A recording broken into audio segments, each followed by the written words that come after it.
there's a lot of skill set in here that they bring a lot of experience and a lot of their previous experience in their private lives prior to moving into politics.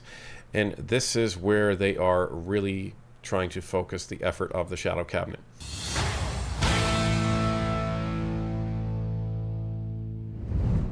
Ladies and gentlemen, we have breaking news. The Conservatives have announced a shadow cabinet shuffle that Pierre Poilievre calls his new affordability team.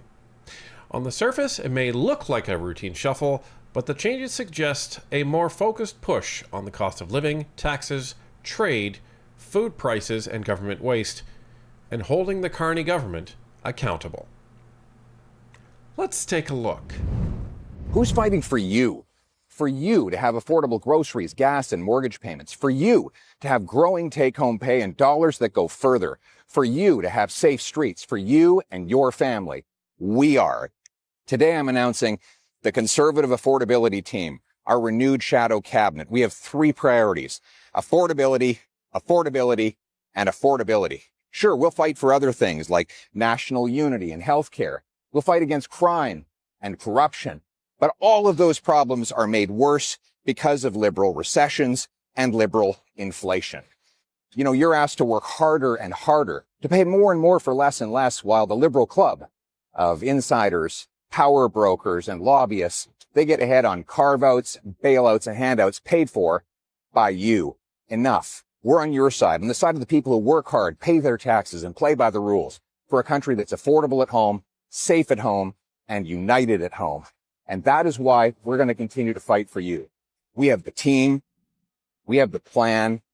We have the hope. We have the fight. Share this video if you do too. All right, folks. So as most of you probably know, there is a shadow cabinet. And some of you may not know, the shadow cabinet and their shadow ministers and associate shadow cabinet ministers, they don't get any extra money for these positions. This is just extra work that they get. Unlike the government, where you have your members of parliament, they get their annual salary, and then if you're a cabinet minister, you basically get 50% more for actually taking on that portfolio. Not the case in the shadow cabinet, and what the shadow cabinet's purpose is to do is to mirror the government's cabinet that they have in government. So if you have a minister of sport, you will have a shadow minister of sport. If you have a minister of finance, you will have a shadow minister of finance, and so on. And the point of this is so that each of these people can have a focused role of critiquing their counterpart that is executing that office within the government. And then they can be able to comment on it and criticize and hold that government to account wherever needed. Now, let's take a look at what the new shadow cabinet is actually looking like. There's some familiar faces, there's some surprising changes, and perhaps some surprising additions and absences. Okay, folks, so right at the top, you can see Melissa Lantsman, Tim Uppal, Andrew Scheer, and Luc Berthold, and Chris Warkentin. Unsurprisingly, these roles are unchanged. So, this is the deputy leadership, House Leader, Deputy House Leader, and the Chief Opposition Whip. Now, you already have some changes. As you can see, we have Leanne Rood changing her role. We have Shelby Cramp-Newman changing her role. But let's go down and check out some of the notables. So you have Carol Anstey. So she is now a Shadow Minister for Energy and Natural Resources. So that's a new role from her. So she's moving from the backbench up to there. Same with Colin Reynolds. Jasraj Halan, he is a notable change here. So he's moving from Shadow Minister of Finance to Shadow Minister for National Revenue. Michael Chong is moving from Foreign Affairs into the role of Shadow Minister for Finance. Now, Harb Gill, one of the ministers down in Windsor, so he's moving into Shadow Minister for Foreign Economic Development, and there's some real focus there for the auto sector and focusing on what's going on in Eastern, Central, and Southern Ontario. Here's some other interesting notables here. So we have Leslyn Lewis, so she's actually moving into the role of Shadow Minister for Digital Government. and artificial intelligence. Sandra Kubina, one of the rising stars in the Conservative Party, she is now moving into the Shadow Minister for the Treasury Board and the King's Privy Council. And what does that mean for Stephanie Kuzy? Well, she has moved into Shadow Minister for International Trade. And that is a position that she is going to be very comfortable in, serving as a former diplomat. I think that is very, very suitable for her. You have Adam Chambers. So he's moving into Shadow Minister for Innovation, Science, and Industry. So he's going to be shadowing Melanie Joly in her role. And you have Shub Majumdar, so he's actually moving into the Shadow Minister of Canada-U.S. Relations. So that's going to be a very interesting file for him to take over, no doubt. Some other notables: Aaron Gunn moving into the role of Shadow Minister for Ethics and Accountable Government. So basically, he's the ethics critic. Now he's taking over for Michael Barrett, who was in that position. Michael Barrett is moving into the Shadow Minister for Veterans Affairs, as you'll see in a bit. And that's an interesting move here. So Aaron Gunn, very comfortable in the online space, very comfortable in the media landscape. So it makes you wonder, is that the reason that he is now in that role, because of the amount of work that he's been doing? And is he going to bring a different feel and a different presentation to that position when it comes to criticizing the government? Connie Cody, who is a MP in one of the neighboring ridings here, one of the other newbies on the Conservative bench. She is now the Associate Shadow Minister for Ethics and Accountable Government, so she's going to be working very closely with Aaron Gunn on criticizing the government's position when it comes to any of the ethics issues. You also have Roman Baber. He is moving into Shadow Minister for Civil Liberties. And Tamara Cronus, moving into Shadow Minister for Supply Chain Issues and Chair of the Food and Affordability Task Force. So again, going to Pierre Poilievre's messaging of this is mostly focused around affordability. And you have some other folks moving around into new positions here. Some other notables: you have Kelly DeRitter, who's been doing some phenomenal work and phenomenal advocacy in Parliament. She is now the Shadow Minister for Women and Gender Equity, so congratulations to her, as well as all these MPs on their new positions. And Raquel Dancho, she is now moving into Shadow Minister for Health. So that's definitely a tough file, but she has proven herself to be a very adept member of Parliament and capable person on the bench.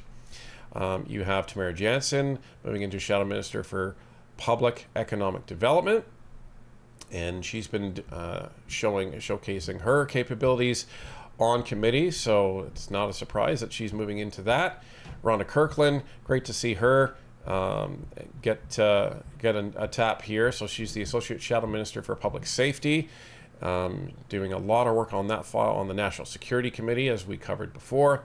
And there's Michael Barrett, as we saw, moving into his new role as Shadow Minister for Veterans Affairs, a veteran of the Canadian Armed Forces himself. So that is a perfect position for him. And a couple other notables here. So we have Dan Major. So he was the Shadow Minister of Health. He is now moving into the position of Shadow Minister for Government Transformation, Public Works and Procurement. And Arpan Khanna. So Arpan is now moving into the position of Shadow Minister of Justice and Attorney General of Canada, as well as retaining his previous position as the National Outreach Chair. So I didn't go over every single change, but those are a bunch of the notables. So, but congrats to the MPs around us, especially Connie Cody and Kelly DeRitter, for moving into their new positions. Now, this is clearly a attempt to refocus the Shadow Cabinet on a primary issue of affordability. There's a lot of skill set in here that they bring a lot of experience and a lot of their previous experience in their private lives prior to moving into politics, and this is where they are really trying to focus the effort of the Shadow Cabinet. Now, the unfortunate part about these cabinet shuffles, whether they're Shadow Cabinet or government, it's a little bit more of a hard-hitting issue when you're moved out of a position because you end up losing that salary. But when it comes to the Shadow Cabinet, there is no salary, there is no tangible benefits other than the fact that you get a lot more work, but you also get more visibility because you're expected to speak on these issues and these files. So there are some people that were moved out of positions, and there's always concerns about that or questions, but this is just what happens in politics. Sometimes it's good to just have some fresh blood, have fresh files. It doesn't necessarily mean that people were poor with their jobs. It just means that they need some fresh perspectives on it, because sometimes you can fall into a rhythm, you can fall into a specific perspective when it comes to a file, and you may not be looking at something the same way that somebody else would. So it's always good to change things up once in a while, which is why you see these shuffles happen from time to time. But in some cases, there are some legitimate reasons for it, and it's not necessarily that the leader is making these decisions. Sometimes it's the individual. So one of the questions that is no doubt going to be on Canadians' minds is, what happened to Larry Brock when it came to his position as Shadow Minister of Justice? So Larry Brock released this statement today, and this is on his socials. So it says, today, Larry Brock, Conservative member for Brantford, Brant South Six Nations, announced that he was stepping back from his role in the Conservative Shadow Cabinet. Quote, it's been an honor and a privilege to have served in Shadow Cabinet alongside an incredible team of dedicated members of Parliament doing their part to restore the promise of Canada, end quote, said Brock. Quote, I want to especially thank the Leader of the Opposition, Pierre Poilievre, for giving me the opportunity to serve as Shadow Minister of Justice and for his leadership of the Conservative Caucus and Party. I have made the important decision to step back for personal reasons. I leave knowing that it is the right decision and that there are hard-working Conservative colleagues who can serve in Shadow Cabinet to continue the crucial work of holding the government to account on crime, protecting victims, and ending corruption. I continue to put my full support behind Pierre Poilievre. He is the leader Canada needs and will make an amazing Prime Minister. I remain dedicated to serving in the Conservative Caucus, to represent my constituents of Brantford, Brant South, Six Nations, and to stand up for an affordable, safe, and secure country for all Canadians, end quote. In response to MP Brock's announcement, Leader of His Majesty's Loyal Opposition and the Conservative Party of Canada, Pierre Poilievre, said, quote, I would like to thank Larry for his tireless efforts fighting to undo harmful Liberal bail laws, standing up for victims of crime against failed Liberal policies, and exposing Liberal corruption and overreach. Larry's work fighting crime has and will continue to save lives. He is one of the greatest legal minds in the country. I wish Larry and his family all the best, and I am heartened by his continued service to his constituents and to Canada, end quote. So we do know that, this was Larry's decision to actually step back. As I mentioned before, you don't get any extra pay with this, but what you do get is a lot of work. And in some cases, it can be exhausting, especially when you're dealing with this type of government. But I have no doubt that at some point, Larry will probably return to this position. He is a phenomenal MP.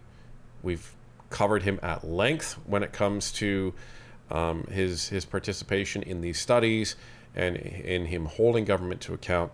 So people can be rest assured that there's no problem here with Larry and the Conservative Caucus.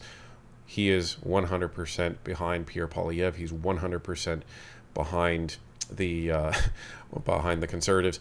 And when you hear a Liberal say, "Well, I'm stepping away from family reasons. I'm stepping away for personal reasons," you kind of wonder if they're telling the truth. But this is definitely a case when a Conservative can say it, especially somebody with the integrity and the conviction that Larry Brock has. He's telling the truth, and he's being honest with Canadians. So as we look forward, ladies and gentlemen, this is your new Conservative Shadow Cabinet leading into the next session. Is this going to be the Shadow Cabinet whenever the Conservatives take government? Time will tell. A lot can change in politics. As we say, anything can happen, anyone can win.